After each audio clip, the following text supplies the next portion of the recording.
teach you this subchapter, river channel process and landform. This is subunit 1.3. This is the part 3. Let's go on it. Ini actually banyakkan ulang sektor gitu ya. Cuma ada beberapa beda. Contoh satu di erosion kamu tambah vegetation gitu ya. Sebenarnya ya well kan prosesnya hanya 3 gitu. River process itu hanya 3, coastal process juga hanya 3, yaitu erosion, transport, dan deposition. Sebenarnya ada satu lagi weathering. Weathering itu by climate. Kalau erosion itu ya by water, by wind gitu ya. Kalau weathering nanti kamu belajarnya nanti. Wah, harusnya kalau ada yang ambil A level di drilling gitu. Oke. Nah, oke, yang pertama erosion itu ada yang pertama disebut dengan hydraulic action. Ini banyak kamu akan disuruh define, explain what is hydraulic action, what is vegetation, and so on. Oke. Nah, sebenarnya itu adalah gabungan force antara air and wind kalau hydraulic action gitu ya. Di mana dia akan masuk ke dalam penetrate itu masuk ke dalam cracks, joint, or bedding plane. Kenapa bisa crack? Crack itu karena apa? Karena ya digempur air sebenarnya. Air itu kekuatannya gede banget, apalagi kalau dia sempat dari suhu dingin jadi suhu panas gitu ya, itu weathering gitu ya. Crack ini bisa disebabkan oleh weathering, bisa juga karena kekuatan air itu sendiri, bisa juga karena naturally dia terbentuk dari joints or bedding planes karena dia buat batunya hasil sedimentation gitu ya. Jadi kalau kita ke sini ya, jadi itu sebenarnya kalau kita lihat site-nya river itu biasanya dia terbentuk dari sedimen, batuan sedimen. Nah, ini masing-masing layer itu disebut sebagai bedding planes. Ya. Nah, site itu apa sih bagian sebelahnya itu loh, bed itu bawahnya gitu ya. Nah, karena ini digempur air terus-terusan dia nggak terlalu kuat, lama-lama dia akan nge-crack. Nah, kalau udah ada crack, ada saluran, terus dia akan di-push sama baik oleh water and also by air. Jadi kayak di sini dipenuhin water. Di depannya sini ini tuh ada airnya. Airnya itu dia compress by the water gitu ya. Jadi apa yang terjadi? Makin lama makin akan cracknya gede. Tuh. Itu hydraulic action. Jadi ada compression between air and water into the crack. Dan makin lama cracknya akan makin gede. Nah kalau ini lama-lama dia collapse daerah sininya gitu ya. Ini daerah sini collapse. Nah itu secara horizontal memperlebar river. Jadi horizontal itu artinya dia akan memperlebar the side-nya. Ini horizontal erosion. Nah, kalau vertical artinya apa? Yang di crack itu bed-nya. Ya, jadi dia akan bikin banyak crack di sini. Ingat yang pulse ya, dia waktu kita belajar air terjun gitu ya, dia kan bisa juga bikin plunge pulse. Terus dia bisa juga bikin plunge pulse-nya itu kayak di turbulent flow. Turbulent flow itu nanti kita belajar dia itu adalah gerakan berputar dari si water. Nah, dia akan create yang namanya cavitation. Itu secara horizontal. Cavitation itu apa sih?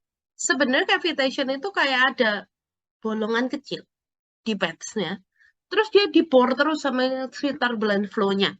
Gitu ya. Jadi kalau kita bisa gambarin di sini, cavitation itu apa sih?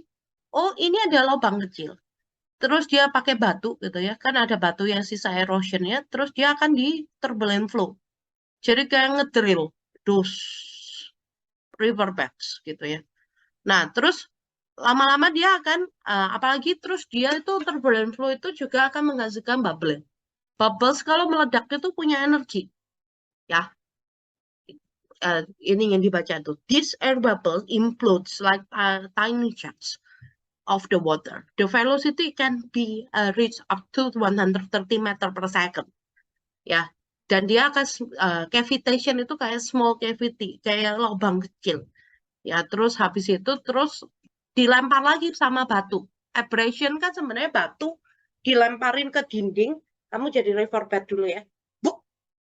Terus ya karena dilemparin batu kan ke kopek-kopek. Nah itu abrasion kan. Ditambahin abrasion ya tambah lebar gitu ya. Itu makanya dia bisa bikin vertically erosion gitu ya. Nah terus abrasion tadi ya. Coarse or angular rock fragment are dragged or bounced onto the river channel or bed or sides and scraping and removing fragment of the rock, both horizontally and vertically. Yeah. And then some bad loads can be trapped in depression bagian bawahnya si river and spun around by the current or it's called erosion. Jadi bisa jadi bad load-nya itu ke trap di tanahnya, terus dia muter yang tadi cavitation itu. Ya, itu namanya erosion, gerakan berputar. Nah, ini yang disebut bukan plunk pool sih, tapi lebih tepat potholes gitu ya. Kalau kita belajar di air terjun, yang ini nih, ini namanya pothole kan. Dia kan akan berputar-putar-putar-putar. Kalau plunk pool itu kan pool utamanya gitu ya kalau dalam waterfall. Kalau pothole kan sebenarnya kalau dalam si plunk poolnya kamu lihat dalamnya itu ada kayak bolong-bolong kecil, namanya potholes gitu. Nah, di pothole itu ada erosion gitu, muter-muter itu batunya gitu, makin lama ya makin gede. Nah terus dia bisa merge, jadinya dipending those channel path gitu ya. Dan ini adalah major river erosion process yang paling banyak itu sebenarnya abrasion dalam river atau corrosion namanya. Nah, effectiveness of the corrosion or abrasion it depend on jenis bed loads-nya ya, seberapa dia kasarnya, angularnya, seberapa dia coarse-nya gitu ya. Jadi concentration-nya juga berapa banyak, makin banyak ya makan eroded ya.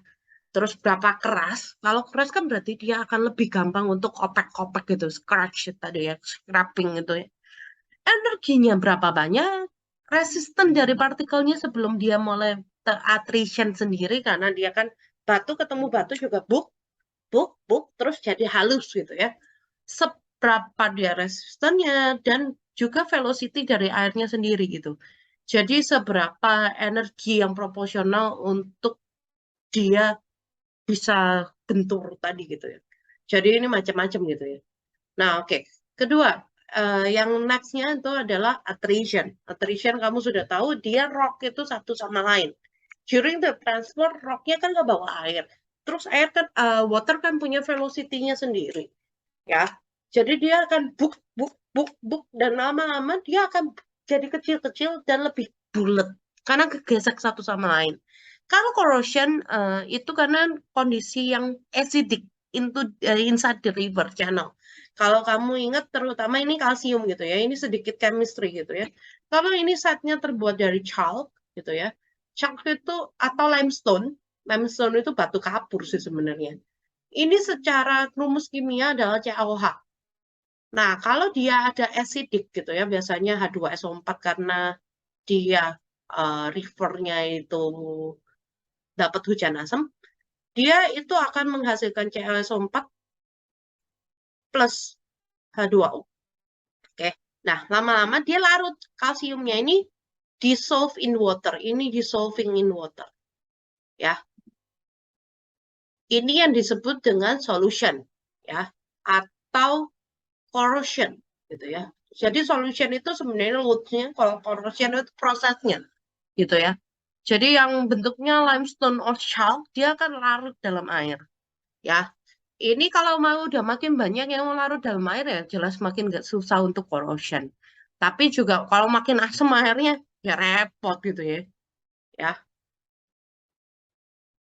Nah, ini erosion kamu bisa tahu ya, kalau saya itu adalah attrition, saling sambat satu sama lain, tabrakan. Itu hydraulic action. Dia itu sebenarnya saya lebih setuju sebagai, apa tuh namanya, bukan solution, tapi sebagai cavitation gitu ya. Tapi ya sudahlah.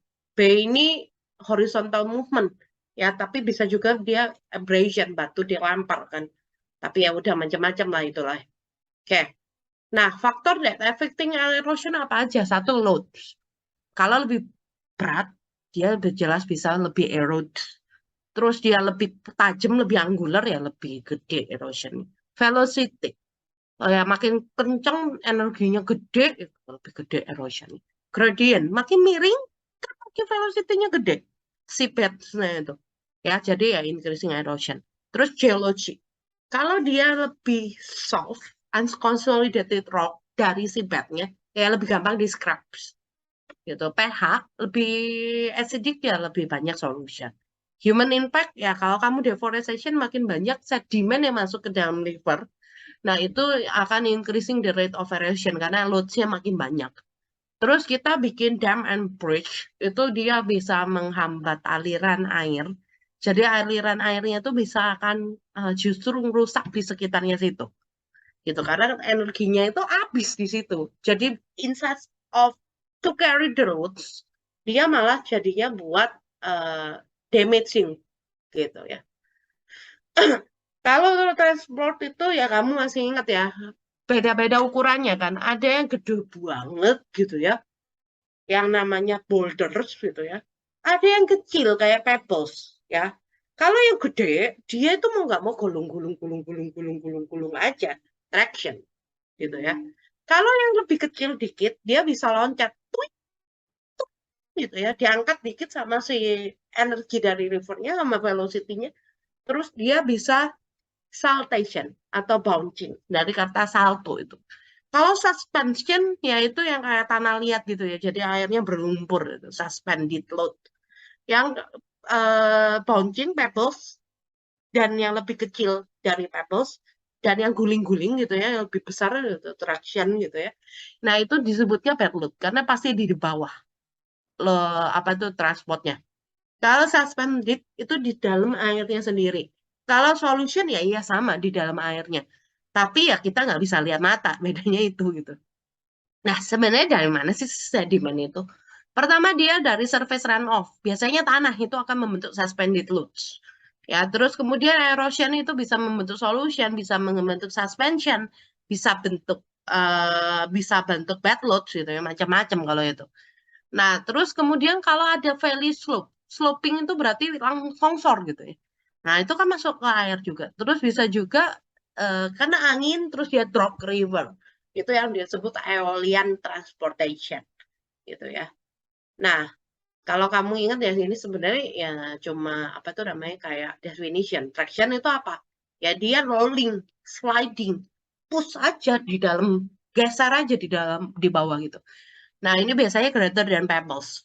Ya, pebbles pun biasa traction juga kalau pebblesnya ukurannya lumayan gede gitu. Kalau saltation itu ya dia bouncing. Dia ada energi dikit yang bisa angkat tapi nggak sampai jauh-jauh amat. Nah, ini disebutnya bed loads yang tadi sudah ya. Terus suspension ya kamu tahu ya, sail clay gitu ya. Kalau solution yang kita nggak bisa lihat air pakai mata gitu ya. Nah, kaosnya kenapa kok bisa ada deposition and sedimentation? Kalau lo tadi dibawa, itu dia punya capacity gitu ya. Ya, capacity dari streamnya, berapa banyak load yang dibawa. Kompetensi itu adalah berapa gede. Ya, jadi kalau capacity itu dari berapa banyak, competence of the river itu diameter yang bisa dibawa oleh river. Kalau batu gede banget, lebih gede dari boulder, gede banget gitu ya.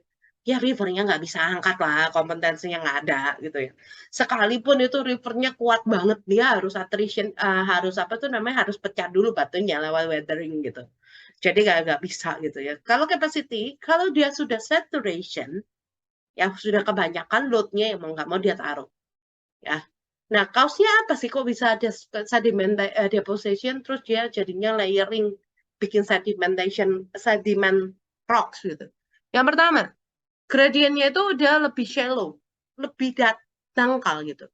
Nah, ini velocity-nya kalau miring kan dia lebih cepat. Nah, ini jelas lebih dangkal, lebih pelan. Terus energinya habis. Mau nggak mau dia taruh ya. Jadi dia udah kalah itu secara kompetens itu, energinya habis. Nah, terus kemudian decreasing volume of water in the channel. Yang jelas capacity dan kompetensi efek nih di situ. Kenapa? Karena ya otomatis kalau dia volumenya kecil, ya capacity-nya jelas lebih sedikit untuk bawa loads. Kompetensinya ya jelas aja gitu ya. Kalau dia dangkal, ya batu yang gede otomatis pasti akan turun karena ya airnya mau angkat gimana cara gitu. Nah, terus kemudian increasing of the friction between water and the channel. Karena channelnya bentuknya very shallow, jadi kemana-mana dia akan friction, akan gesek load-nya itu. Ya, waternya juga. Jadi dia kalah. Nah, kalau kita bisa lihat, ini yang namanya Schulstrom curve. Ini adalah jumlah partikel yang di-erode, ini adalah jumlah partikel yang dideposit. Ini adalah jumlah partikel yang ditransport. Ini ukuran partikelnya, ya. Ini adalah river velocity-nya. Jadi yang efek apa sih? Dua tadi ya, untuk deposition, load maupun erosion. Dua hal yang efek adalah berapa gede si si partikelnya, ya.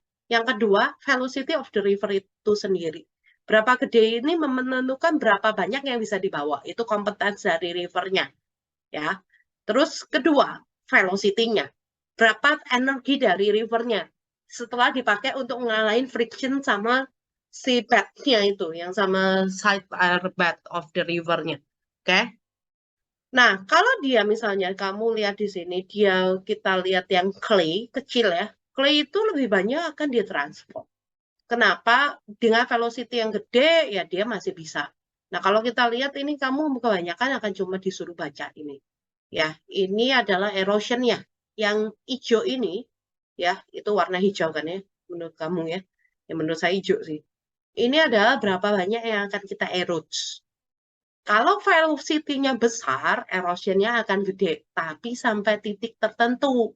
Ya, kenapa sampai titik tertentu? Misalnya nih di sun ini ya. Karena kalau partikelnya kekecilan, dia udah saturated, udah penuh airnya gitu ya. Dan banyak yang dibawa. Ya dia udah gak bisa erode lagi, karena mau erode dia kepenuhan gitu loh, nggak kuat gitu. Ya, jadi dia ada turunnya dikit gitu ya.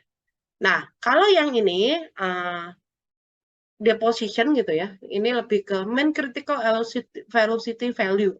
Nah, ini mean flow of settling velocity curve. Jadi, ini seberapa banyak yang akan didipus gitu ya. Tergantung dari velocity. Velocity-nya kecil, ya otomatis dipusnya makin kecil barangnya. Kalau velocity-nya makin gede, dia bisa angkat yang lebih gede gitu ya. Nah, ini di daerah sini partikelnya akan di-erode lebih banyak. Di daerah sini partikelnya akan lebih banyak ditransport. Yang di sini lebih banyak dideposit. Nah, ini sebenarnya kayak lebih sering, ya kamu cuma suruh describe aja sih. Lihat itu grafnya, terus kamu harus ingat mana di daerah mana partikelnya ditransport, mana di-erode, mana dideposit. Oke, ini versi kedua. Tapi ini saya kasih dua condition, di mana kalau dia conditionnya itu adalah erosionnya ini maksimal, ya dia clay gitu ya. Ini erosionnya nggak terlalu maksimal, tergantung suhu cuaca juga gitu ya. Nah, ini erosion kurang maksimal, ini erosion lebih maksimal gitu aja, gitu ya. Jadi ini lebih jelasnya aja, ya seperti itu, ya. Jadi kamu bisa baca lebih jelas di sini. Ini ukurannya tetap ya, partikel clay, silt, sand, coarse material gitu ya. Ini kalau unconsolidated, ini kalau dia consolidated, artinya dia padat. Ya, erosion itu ditentukan kalau dia lebih padat, lebih susah dilepas dong gitu ya. Kayak clay, clay itu sendiri kalau kena air kan dia jadi padat gitu. Nah, kalau yang di sini kalau dia bentuknya kering, ya unconsolidated, jadi dia lebih gampang untuk lepas. Ya, jadi seperti itu. Oke, limitationnya itu apa? Dia neglect underlying factor, such as vegetation and gradient. Dari si sungainya, dia hanya lihat dua aspek. Satu ukuran silutnya, satu lagi called velocity. Udah itu aja. Tapi dia neglected those vegetation yang bisa hold soil maupun hold water dan gradient dari si bed-nya gitu ya. Which is itu very important untuk kalau kita lakuin di river gitu ya. Nah, ini yang berikutnya, river flow itu dipengaruhi oleh apa? Tadi sesuai dengan Hustrom tadi ya. Satu, velocity. Ya, speed of the river flow in meter per second gitu, Kmax gitu ya. Itu discharge, sorry. Ya, jadi itu meter per second aja. Kalau discharge itu kali lagi sama area gitu. Yang kedua, dia diukur pakai apa sih? Kalau velocity bisa pakai current meter atau velocity meter gitu ya, itu alat gitu ya. Di titik itu kamu berdiri, jedur gitu ya, terus ukur. Oh, velocity-nya segini. Bisa juga ingat yang waktu itu saya ajarin kamu di Sekpol, float methods. Ya artinya apa? Oh, orange atau barang yang gampang float lainnya, kamu ukur terus misalnya Oni di sini 10 meter kemudian pan saya berdiri itu. Pan saya bukan manusia sih. Oni juga bukan. Nah, Oni lepas jeruk. Terus dia bilang, woi ukur waktunya. Jarak 10 meter gitu ya. Terus si ini yang akan ukur. Oh ya udah, sampai di depan dia jeruknya itu berapa menit gitu. Terus dibagi 10 meter. Nah, itu namanya float methods. Nah, ini efeknya akan bisa dihitung pakai Manning formula. Tuh ya. Di-affect by apa? Satu, gradient channel of the depth. Kedua, volume of water-nya. Di sini ada precipitation yang take down, karena dia bisa jadi full sampai bank full-nya. Di mana pasti flow-nya lebih rapid karena lebih dalam.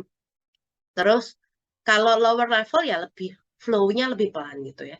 Nah, terus shape of the channel-nya seberapa kasarnya gitu ya. Seberapa miring, seberapa kasar, seberapa penuh, seberapa apa tuh namanya shallow-nya. Roughness itu kasarnya. Kalau shape itu shallow atau deep gitu ya.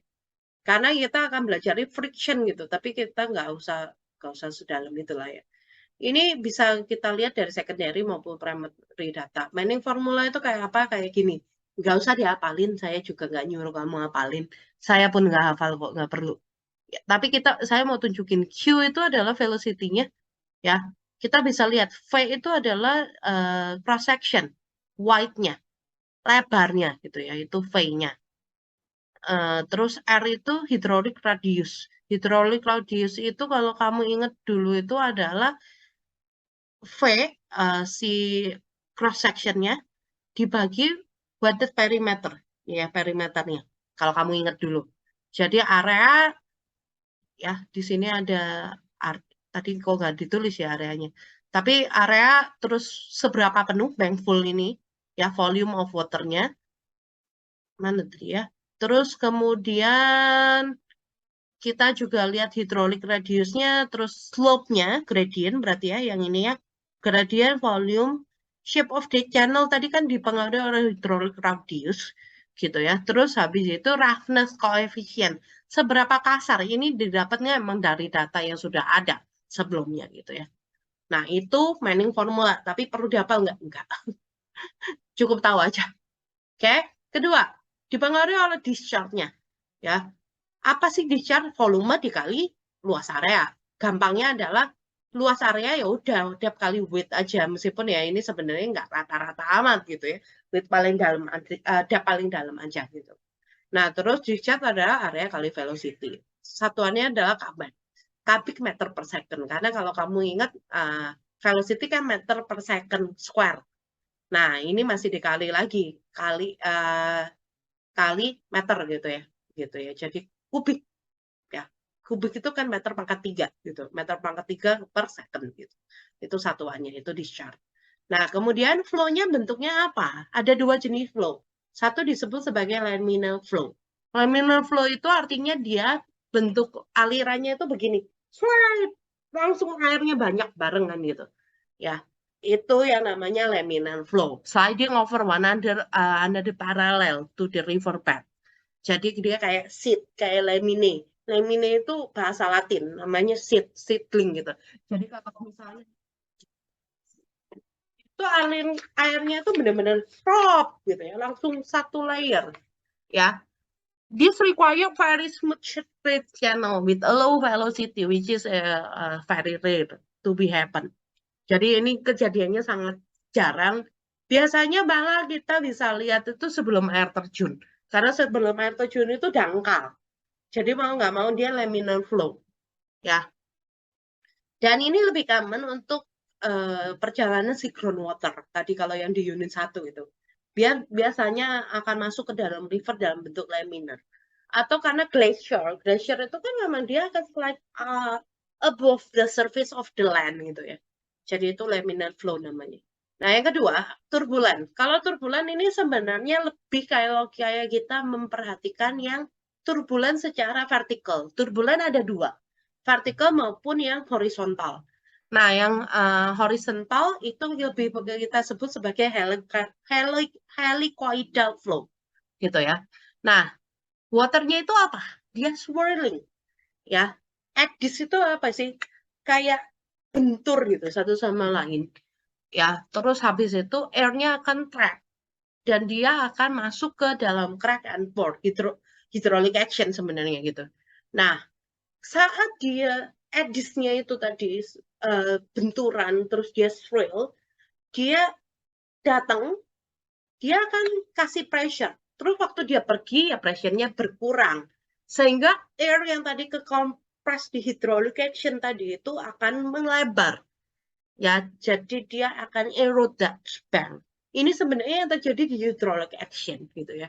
Jadi waktu airnya masuk ke cavity, ke crack-nya itu dia akan press. Jadi kayak swirl terus nge-press.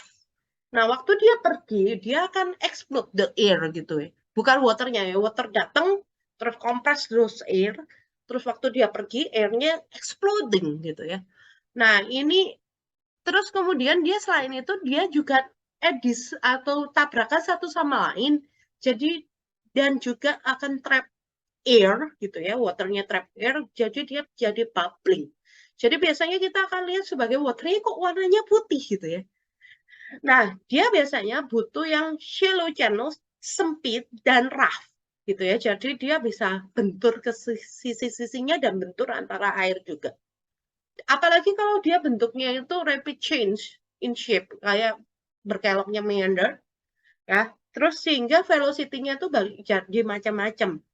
Dan dia biasanya itu akan membentuk reverse dan pulse. Reverse itu di bagian yang lebih banyak, lebih steep, jadi lebih banyak edge-nya, lebih banyak gesekannya, lebih banyak, lebih putih-putih. Kalau pulse itu dia lebih banyak yang helicoidal sehingga dia lebih kayak ya lebih kayak muter-muter di situ, lebih tenang gitu, lebih dalamnya.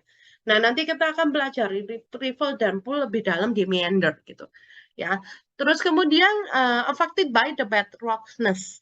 Ya, kalau dia lebih rocky, ya lebih banyak turbulent flow daripada laminar. Kalau alluvial kan lebih licin gitu. Ya, terus alternate by variation of pressure in water body. That's made pull and revolves juga gitu ya. Nah, vertical turbulence ini yang tadi ya, di potholes itu bisa create cavitation. Tapi dia juga bisa sebabin hydraulic action gitu ya. Nah, terus dia bisa dipendek canal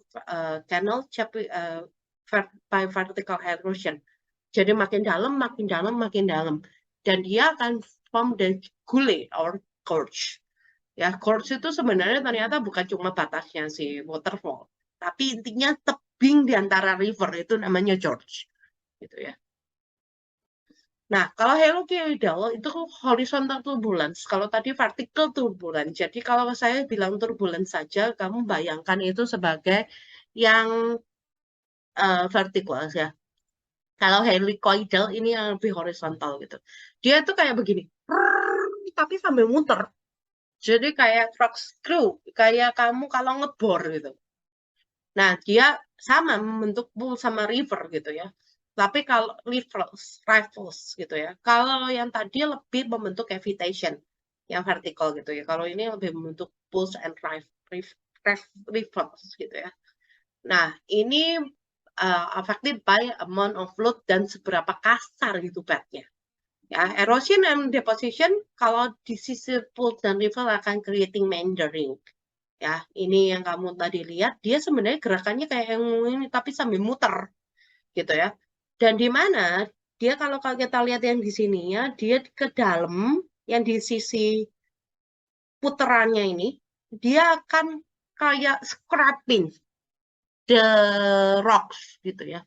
Sedangkan di satu sisi lainnya dia akan hilang energinya, jadi dia taruh ya deposition di satu sisi. Ya, jadi yang di outer bank dia akan erosion, di inner bank dia akan deposition. Kalau kamu ingat, nih ya, biar kamu gampang meandering, tuh di pantatnya, di yang lebih menonjol itu dia erodes. Di perutnya, perut sih dia depose gitu. Gampang ingatnya begitu aja. Oke, nah ini sama, laminar itu kayak begini, jadi seat by seat. Kalau turbulen ya begini, muter, muter, muter, muter.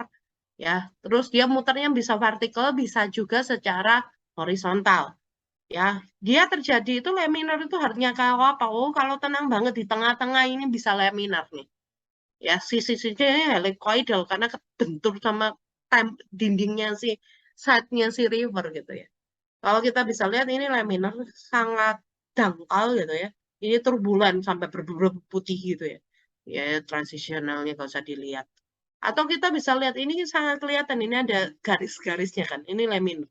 Ini pun laminar. Nah, ini turbulen banget. Udah jelas itu air terjun gitu ya. Nah, talweg. Talweg itu apa? Ini sering ditanya definitionnya. Itu adalah dalam maksimumnya ini loh. Di mananya. Di tiap river itu beda-beda kedalaman masing-masing. Bisa ada yang di tengah, ada yang sedikit. Kalau di meandering, ya di dekat pantatnya itu dalam banget. Itu yang disebut river cliff kan. Kayak gitu kan. Nah, terus habis itu dia akan dihubungkan pakai garis gitu ya. Ya, the line of maximum velocity and maximum speed. Kenapa di daerah yang paling dalam gitu ya? Di daerah paling dalam itu dia paling velocity-nya gede karena dia bisa muter tanpa kegesek sama bed outside-nya. Jadi dia lebih cepat gitu ya velocity-nya. Speed-nya juga lebih cepat. Terus ini dihubungi pakai garis. Daerah terdalam dia hasilnya pakai garis ini. Nah, terus found usually in the outside of the meandering, ya tadi yang kita bilang nih ya, outer bank, pantatnya, gampangnya gitu ya. Sorry rada kasar gitu ya. Ya, terus dihubungin aja pakai garis. Ya, terus dia akan undercut and collapse those area yang dalam itu membentuk river cliffs. And this one is the slope gitu ya. Nah, oke, kemudian channel types itu ada beberapa. Tadi kalau kita sudah ngomongin flow-nya, sekarang kita ngomongin channel types-nya. Ya. Ada yang very straight gitu ya. Ada yang sinuosity itu kelengkungan, kemiringan. Ya. Ya, the length of the stream channel expressed as the ratio of the valley length. Jadi ini tebingnya, tapi rivernya kan nggak selalu ngikutin si tebing. Dia bisa jadi rada muter-muter gitu.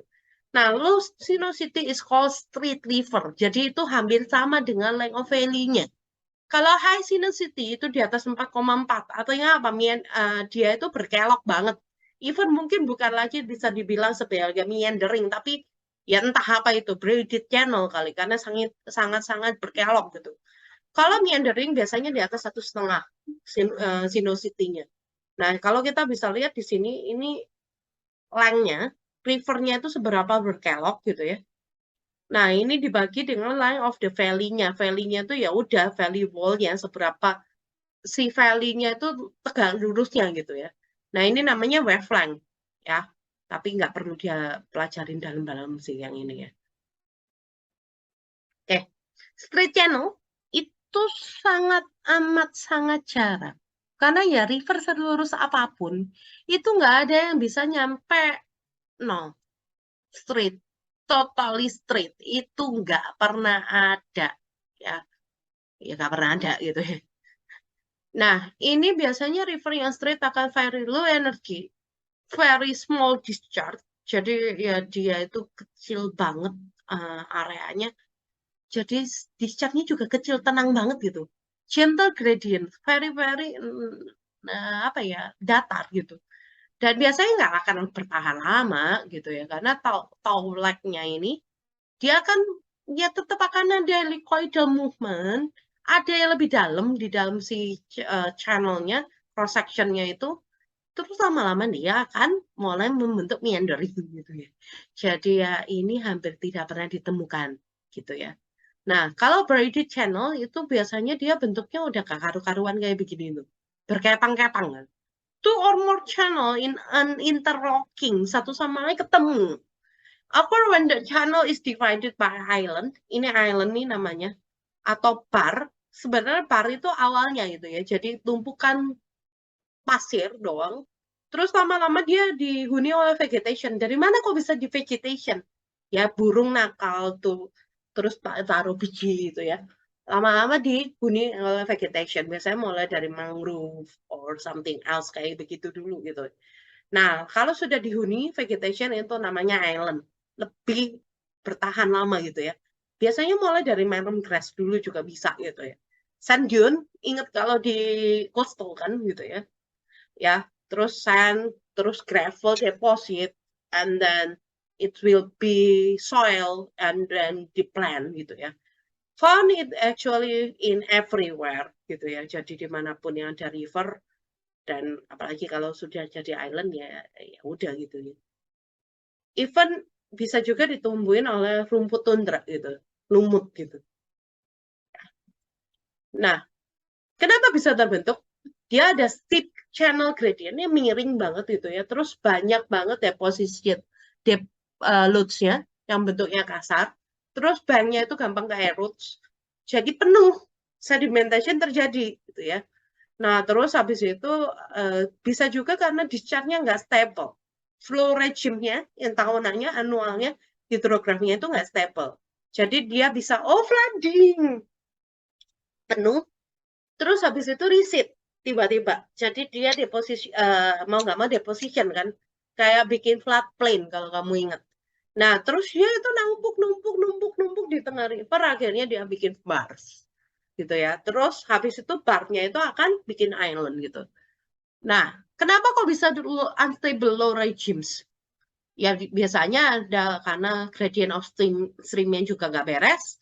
Terus habis itu ada musim-musim. Nah, kalau spring dia kan tiba-tiba ada melting of the snow. Discharge-nya gede banget. Terus tiba-tiba snow-nya udah melting-nya selesai, dia recede sangat cepat gitu. Karena kena panas, evaporation tinggi itu. Ya itu nggak stabil gitu loh. Jadi membentuk braided channels gitu ya. Bentuknya kamu inget-inget ya. Bisa jadi saya keluarin itu. Nah, oke. Formation-nya tadi, mid channel or bar itu akan gross dulu gitu ya. Jadi barnya itu dulu yang terbentuk. Itu bar itu tumpukan sand. Terus ketumpukan pebbles, ketumpukan batu-batu gitu ya. Terus kemudian as the flood is reduced, final sediment is deposit. Itu yang sand tadi. Terus kalau floodnya makin menggede, yaitu dia akan deposit those rock, terus deposit sand, alluvial. Nah, terus stabilize by vegetation. Ya, kalau udah di vegetation, itu ya namanya island gitu ya. Jadi ada kayak island di tengah-tengahnya, banyak banget. Nah, jadinya kayak berkepang-kepang gitu lah. Rivernya itu yang namanya braided. Nah, kalau meandering, mana tadi meandering? Oke, 80% dari channel itu bentuknya meander. Banyak ya, ini yang memang paling banyak gitu. Dia ada winding shape, ada kayak berkeloknya, ya. Jadi dia bentuknya asymmetrical, nggak simetris, ya. Faktornya apa? Dipengaruhi oleh channel slope, discharge-nya, load-nya, nature of bed and the bank-nya, dan ini biasanya ketemunya itu di tengah-tengah river course gitu ya, di tengah. Yang flow-nya nggak cepet-cepet banget, tapi juga nggak pelan-pelan banget velocity-nya gitu. Nah, biasanya apalagi kalau dia ada channel side-nya yang beda material. Satu sisi itu lebih batuan gitu ya, lebih hard rock. Satu sisi itu lebih alluvium, tanah gitu ya. Nah, dia kalau makin ke bawah, dia kan erodes cliff makin dalam gitu ya. Jadi meander itu bisa migrate downstream, makin down of the river of the course, dia akan erode those river cliff gitu ya. Ini adalah yang migrate ke bawah gitu ya. Ini sisa-sisanya ya. Ya. Terus kemudian dia juga bisa migrate laterally ke kiri dan ke kanan. Jadi dia erode both lines gitu ya. Jadinya dia akan makin lebar meandernya. Terus dia juga bisa membentuk cut off.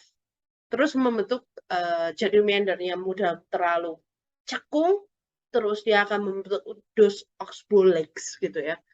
Nah, under special ini incissus meander, jadi yang kayak meandernya udah makin ke dalam, terus rivernya itu udah makin kering gitu ya. Sisa-sisa meander yang udah makin, rivernya makin dalam, udah nggak kelihatan rivernya di mana, bawah banget gitu ya. Itu namanya incissus meander. Nah, ini kita bisa lihat ini sisa-sisa erosionnya ya. Nah, ini sisa-sisa depositionnya. Itu namanya incissus meander gitu ya. Nah, ini karakteristik dalam meander. Kalau kita ukur waveline yang tadi ya, peak airnya itu dia 6-10 kali lipat dari channel width-nya si rivernya itu sendiri. Dan 5 kali lebih dari radius of curvature-nya, seberapa miringnya dia. Apa itu tadi namanya kok tiba-tiba sinuosity-nya gitu ya. Jadi ininya itu tiap ketemu si peak-nya itu dia itu 5-6 kali dari river width-nya gitu ya. Ya, terus sinuosity-nya juga khusus gitu ya. Tapi ini nggak usah dihafalin, saya juga nggak hafal kok. Nah, terus kemudian to peak amplitude-nya itu 14-20 kali dari river width-nya. Kalau waveline itu 1 kali peak aja gitu ya. Kalau itu sampai yang peak tinggi banget itu 14-20 kali. River occur at about 6 times of the channel width. Dan dia akan kayak reverse pulse seperti itu. Sinuosity increase as depth of the channel increase in relation with width. More likely when the bed loads is vary on shallow slope near bank full stage. Jadi lebih banyak terjadi kalau dia di daerah yang bank full stage-nya itu penuh terus gitu. Oke. Nah, yang pertama, dia akan di straight channel dia akan forming the pool and rivals dulu gitu ya. River itu apa sih? Dia terjadi di daerah yang sedimennya itu banyak. Mana ya gambarnya? Nih, jadi dia karena banyak sedimen, apalagi coarse, dia akan membentuk river. Kayak apa ya? Karena dia akan bentur, dia akan bikin turbulence kan. Turbulent flows, jadi di sini akan membentuk rivers gitu ya. Ya. Terus di daerah yang dia ketutupan tanah, kan ini batunya udah habis deposit di sini, terus di sini banyak tanah, dia akan, dan lebih dalam juga dia akan membentuk pools, gitu ya. Pertama yang terbentuk itu dulu. Yang pertama adalah rivers, itu adalah formed by accumulation of river channel sediment. Biasanya gravels, ya. Shallowing and make the bed very rough. Water flow more turbulent there. When the pool itu adalah area yang lebih smooth dan lebih deeper. Jadi di situ lebih banyak laminar flow tapi muter-muter gitu.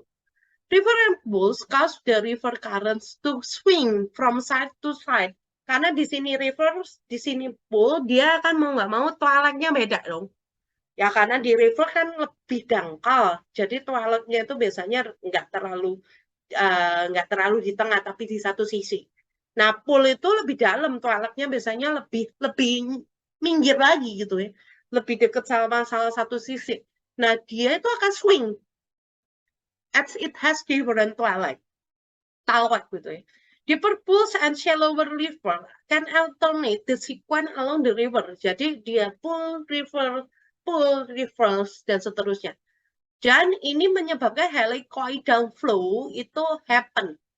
Ya, sehingga mau nggak mau dia akan kayak korekin satu sisi yang lebih lunak, yang lebih keras.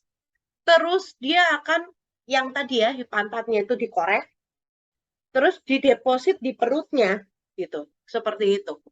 Ya, jadi ini surface water flow toward the outer bank, while the bottom flow is toward the inner bank. Yang tadi gambar yang atas ini ya, kalau kamu ingat. Ya, jadi dia akan korek di satu sisi yang lebih keras dikorek, hydraulic action. Di satu sisi dideposit inner bank-nya. Begitu terus sampai akhirnya dia makin lama makin mereng. Oke? Makin miring, akhirnya meandering terbentuk. Gitu ya. Undercut the cliff-nya makin collapse, makin lebar, satu sisi yang sini makin cekung, perutnya makin ketutup gitu. Jadi makin lama makin miring gitu ya. Nah, terus kemudian kalau sudah ini namanya point bar yang ditumpuk-tumpuk yang membentuk meander scar gitu ya. Nah, terus di sisi ini cut bank yang kita cut tadi ya. Atau river cliff. Makin kita korek river cliff-nya makin terjal gitu ya. Ini ya. Water flow fastest in the outer bank of the river, where the channel is deeper and there is less friction. Karena kan dia deep, jadi friction terhadap bednya berkurang gitu. Nah, dia akan causing the lateral erosion in the outside bank. Lateral berarti ke samping. ya, makin ke sini, makin tekukannya makin gede gitu ya. Sedangkan di sini makin di-push gitu ya. Ya, in the undercutting of the river bank and the formation of steep side of river cliff. Point bar is the onward, the inner band water. Ini deposition terjadi, ya, point bar. Ingat ya, tandain yang di daerah yang lebih ke pantatnya, sorry ya, itu namanya river cliff. Yang di daerah perutnya namanya point bar. Nanti saya suruh gambar soalnya di ujian gitu. Ya kamu harus bisa tandain gitu ya. Oke. Nah, terus habis itu jadinya ini energinya habis karena dia harus gerak pelan-pelan muter, dia deposit di sini ya. Akhirnya dia akan membentuk crescent shape. Nah, kalau ini terus diterusin, dia akan nanti lama-lama akan membentuk makin melengkung, terus ketemu undercut. Nah, kalau udah undercut, dia akan membentuk oxbow lake gitu ya. Ya. Nah, jadi dia ketemu nih ya, membentuk necknya itu terus ketutupan, karena di sini kan harus jalannya pelan banget, hilang energinya, terus tumpukan sand, silt, deposition terjadi. Di sini juga begitu gitu ya, waktu dia belok ini dia harus pelan-pelan, akhirnya dia kepotong. Nah, air kan naturnya harus selalu mengalir ke bawah gitu ya. Nah, air yang di sini kan kayak apa ya, kayak nggak punya jalan, terus dia flooding pula, discharge-nya banyak, mau nggak mau dia tembus ini. Dia akan erode di area, jadi akhirnya ketemu, membentuk straighter river gitu ya. Ya, kayak begitu. Nah, ini bisa jadi ada bekasnya, ya namanya meander scars gitu. Itu sisa point bar lah. Gitu. Ya, ini tadi gambarnya udah, jadi kurang lebih seperti itu ya. Ini daerah A ini, yang di sekitar sini, dia akan dikorek. Nah, ini maximum velocity-nya, toiletnya di sini. Yang B itu di tengah.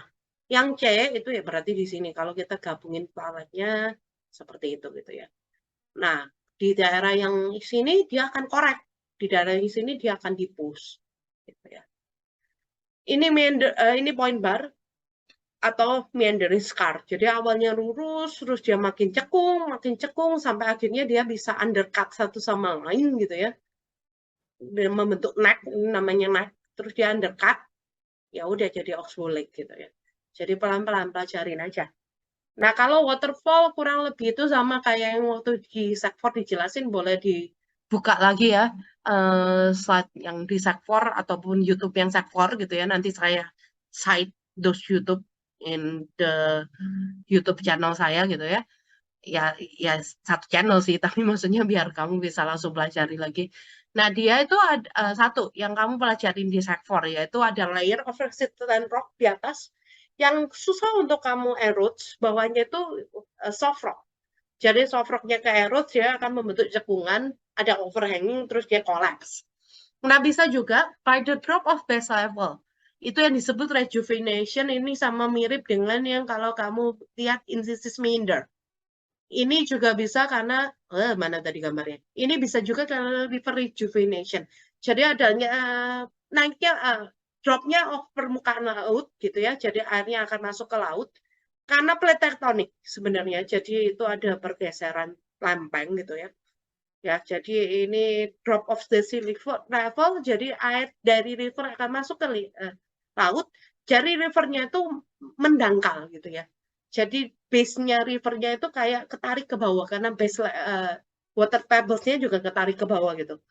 Nah, jadi itu bisa juga jadinya karena rivernya ke bawah, ya otomatis ada kayak lipetan gitu. Jadi akhirnya airnya harus terjun gitu, waterfall.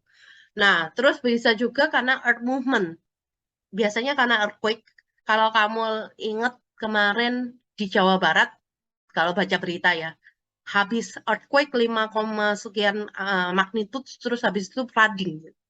Ya, jadi mungkin itu terbentuk fault line. Fault line itu sebenarnya kayak lipetan.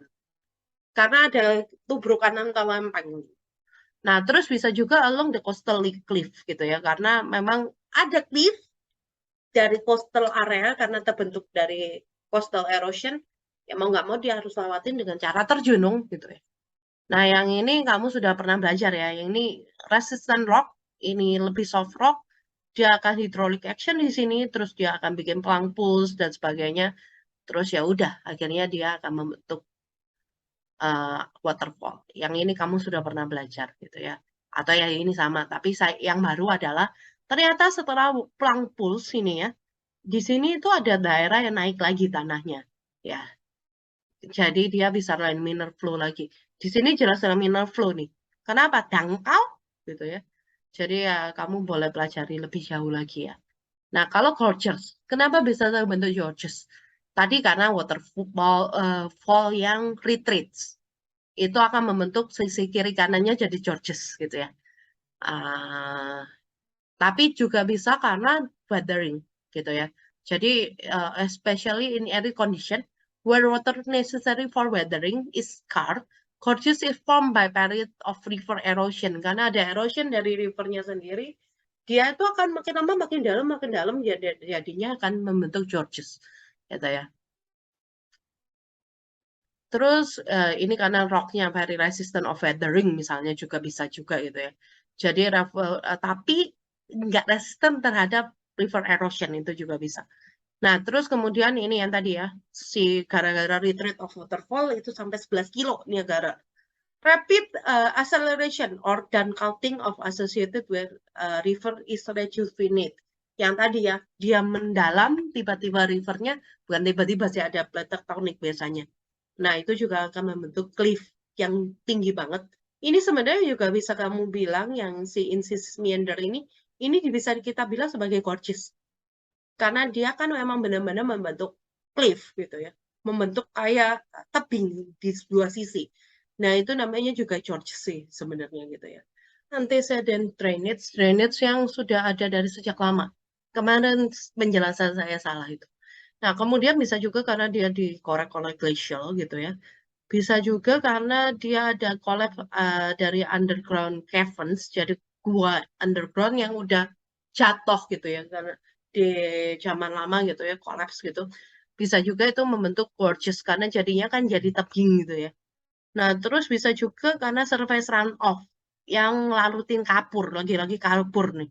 Nah, terus bisa juga karena dia river yang terlalu kuat alirannya, jadi dia akan gesek membentuk superimpus drainage gitu. Jadi superimpus itu lebih artinya dia karena velocity-nya gede banget, dia kegeseknya sangat kuat gitu ya. Jadi dia akan bikin satu sisi itu jadi tebing yang sangat tajam gitu ya. Namanya superimpus drainage gitu.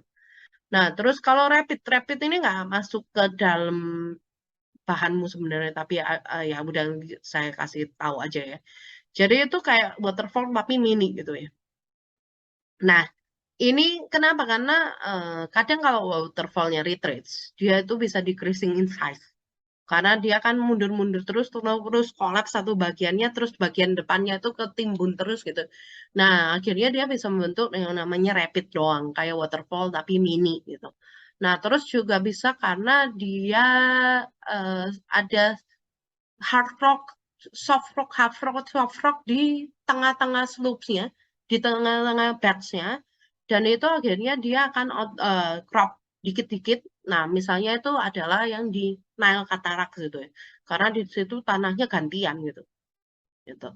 Nah, terus ini tadi yang gara-gara erosion kan, rapid, gorge, terus waterfall. Nah, sekarang kita ke yang bagian floodplain, levees, and bluff. Nah, kenapa bisa terbentuk floodplain? Ya, ingat ya waktu kemarin. Oh, ini banjir, ya. Karena ada kebanjiran di situ. Jadi alhasil apa yang terjadi? Oh, ini banjir. Nah, waktu dia resit surut, sebagai materialnya ketinggalan, ya. Material yang gede-gede itu akan lebih banyak numpuk di sekitar sungainya, itu membentuk natural levees. Nah, sedangkan yang lebih finer, dia nggak bisa balik, nggak bisa resit. Nah, ini akan membentuk yang namanya floodplain.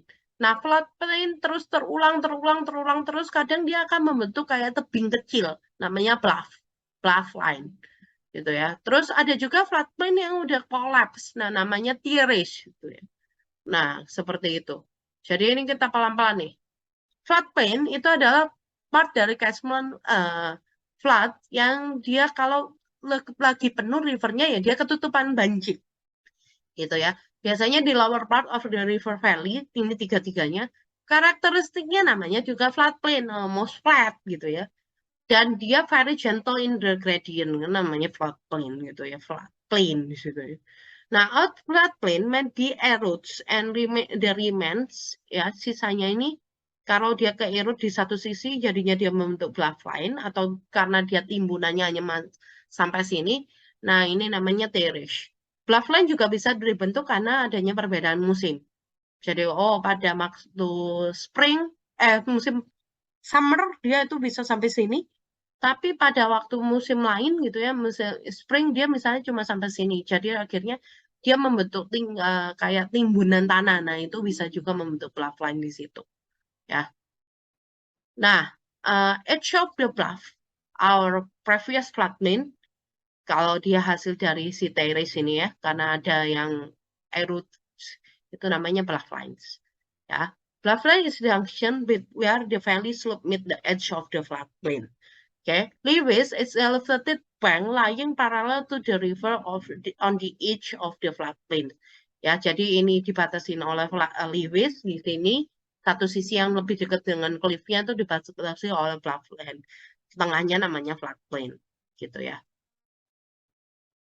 Nah, kenapa bisa terbentuk? Ya, waktu penuh gitu ya, dia overbank flow, banjir gitu ya. Nah, terus waktu itu velocity-nya hilang, terus deposit. Nah, kalau di Lewis itu biasanya rapid deposition. Kenapa? Oh, tenaganya lebih cepat hilang di sini. Karena kan dia mau travel jauh ya susah gitu ya. Jadinya makanya yang gede-gede itu di sekitar rivernya sendiri membentuk natural Lewis gitu. Deposition of coarse material which is heavy and difficult to move near the channel edge. Just built up to form embankments. Jadi kayak tumpukan gitu. Floodplain is the finer material that is carried farther away dan ya jadi yang gede-gede di sini terus yang lebih jauh itu dia akan taruh di floodplains-nya. Ya, biasanya terbuat dari alluvium, sangat subur makanya orang biasanya suka di dekat river. Padahal tahu bikin banjir gitu ya. Satu lagi delta. Delta itu benar-benar udah ujung. Biasanya bentuknya fan shape kayak apa ya? Kayak kipas gitu ya. Nah, ini karena adanya pertemuan antara river dengan calm water, jadi yang lebih tenang gitu ya. Nah, kenapa kok calm water itu jadi lebih hilang energi? Karena ya dia harus ngikutin dong gitu ya. Nah, biasanya ketemunya apa? Oh, river sediment deposit when a river enter a standing body, calm water, like lake, lagoon, or sea or ocean. It's slowing of the river speed cause a decrease in ability, competence to take the loads. Ya, jadi velocity-nya berkurang, kompetensinya berkurang. Load is deposit then. The river channel often splits into small divergent channels. Jadi dia akan ada tumpukan tanah yang divide those river channels-nya, itu di call-nya distributaries. Kalau di atas, river kecil-kecil yang ketemu dengan main river-nya namanya tributaries, yang di bawah namanya distributaries. Ya, nah, this deposition is interaction of fluvial and marine process. Kalau dia daerahnya lagoon or sea or ocean, which is salty, garam itu bisa nempelin tanahnya. Ya, dia akan membentuk flocculates. And flocculate itu tabrakan and adhere together, nempel. Accumulation sehingga lebih gede, flocculates nabrak, nempel karena asin gitu ya. Kalau kamu lihat, kamu mandi air garam gitu ya, lebih lengket kan? Ya sama kayak gitu. Si tanahnya lengket. Terus jadinya kan makin gede. Kalau makin gede ya makin depus, makin deposition gitu. Nah, makanya ini di faktornya adalah type of sediment ya. Kondisi airnya juga asin apa enggak gitu ya. Local geologi, sea levelnya. Dan juga si tide-nya. Bisa jadi dia akan dorong si deltanya ke dalam gitu ya. And the human impact. Oke.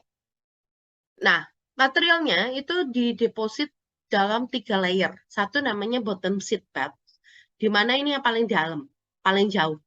Ya, ini lower part of the delta. Dia akan benar-benar di sea floor. Ya, dan dia akan ada, kenapa kok bisa ke bawah ke sini? Karena dia gulung-gulung ke sini. ada dibawa oleh si current, turbidity currents gitu ya. Nah, ini biasanya very fine materials yang sangat enteng, jadi bisa kebawanya dalam. Nah, terus di atasnya si bottom sheet-nya kan di layering 4 sheet pads. Ini lebih gede-gede gitu ya, lebih coarse. Nah, dia akan dibawa oleh by rolling and siltation dari si rivernya. Ke tenaga river, kalau ini C-nya, mostly bottom sheet, kalau ini tenaga rivernya, mainly. Tapi ada kerjasama dengan C. Nah, terus di atasnya lagi itu benar-benar tanah sangat sangat halus continuation dari floodplain-nya. Ini hanya karena kerjanya si rivernya. Ya, jadi itu bulk up by the river-nya. Benar-benar gitu. Nah, terus kemudian bentuknya itu ada 3 yang kamu perlu tahu. Yang pertama namanya arcuate. Arcuate itu yang bentuknya kayak gini. Ya, jadi ini rata. Dan kadang ada lagunnya itu. Yang kedua namanya capsate. Caspid delta. Itu yang bentuknya yang cuma satu aliran gitu. Nah, yang ketiga namanya bird's foot gitu ya. Nah, sorry kebalik ke bird's foot dulu. Nah, arcuate itu money distributors, benar-benar fan, dan dia biasanya uniform. Nah, ini di daerah yang banyak longshore drift. Ya, jadi ada pengaruh dari river. Nah, si longshore drift-nya itu tapi reguler dan arahnya sama gitu ya. Arahnya itu rata gitu ya. Nah, terus habis itu jadinya kayak deltanya itu ke trim. Jadi ini mau numpuk lagi ke depan, dia nggak bisa, dia ke trim gitu. Itu yang namanya si arcuate gitu ya. Kalau digital or birchwood, itu where the river has vast amount of loads and split into 2 or more than 2 channel. Tapi sedikit channelnya ya. Jadi dia depositnya hanya di kiri kanan into the sea or lake. Jadi dia biasanya karena dia very fine silts gitu ya. Dan ini mau di trim juga si longshore drift-nya itu arahnya sama gitu. Nah, kalau yang sorry, yang ini arahnya nggak sama ya. Jadi dia kayak longshore drift-nya hanya ke satu arah gitu. Jadi dia banyak banyak cabang, ini yang berfoot gitu ya, si satu arah doang. Jadi money distributoris tapi nggak rata, kayak fan. Nah, kalau Cascade, dia pointed delta. Kenapa? Karena dia itu ada tidal dan longshore current gitu ya. Jadi ini didorong balik sama si tidal areanya. Jadi dia kayak apa ya? Kayak kalau kamu dulu belajar yang video yang itu sektor ya, dia itu kayak kedorong, deltanya nggak terbentuk gitu. Karena kedorong oleh tenaga si air gitu. Jadi seperti itu. Udah selesai untuk